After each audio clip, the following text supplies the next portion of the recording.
electoral and administrative reforms.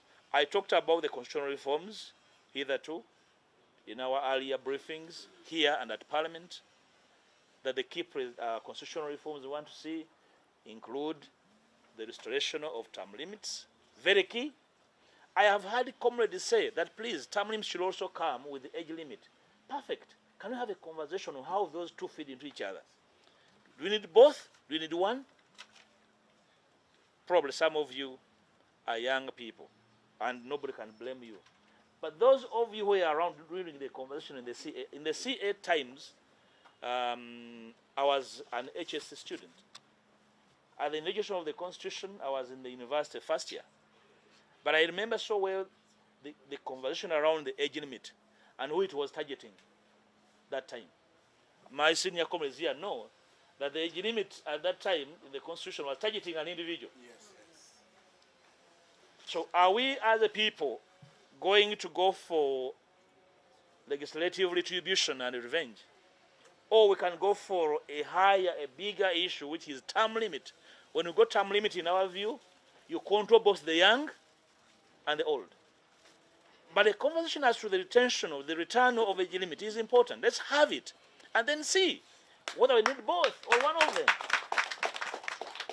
So merely dismissing either all, for me, is an act of cowardice. If we want to change this country, leaders, political leaders and actors and pretenders must at least have the courage to speak about very controversial issues, including the ones I've mentioned. But simply running away from them and saying, no, that's not possible. No, for us, we're just ready for an election. Which election? Shame.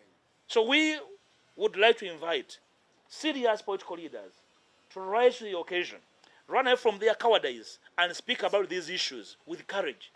That these are the issues that we need to see be acted upon in these times. I talked about the critical amendments in the executive, dropping a vice president to go for deputy president. I talked about those issues hitherto. I don't want to bore you with that conversation. I talked about the downsizing of Parliament from the current bloated 550, 59 or thereabout, to reduce the size of Parliament by a third. Can we have that conversation? Is there any sane citizen who can say that that Parliament can even be enlarged? In the current framework, actually, we are destined to expand the size of Parliament by an extra 50 MPs.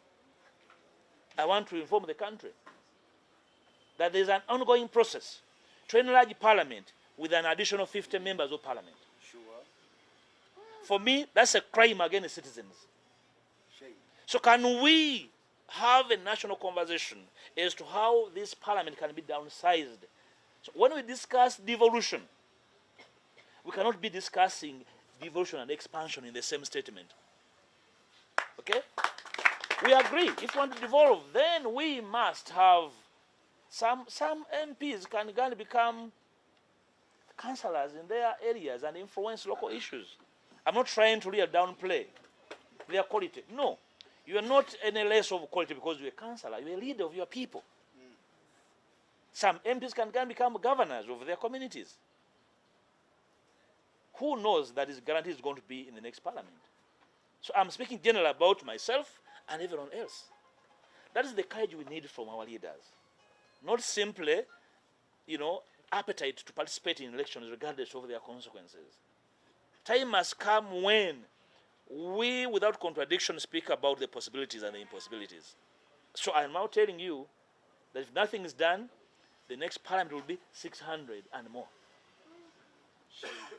Remember, the structure of our economy is increasingly becoming narrow and narrow. So we have increasingly more mouth to feed and a lot more appetite than the resources at our disposal. So must we expand, political offices, or we need to really expand the framework for service provision in the country?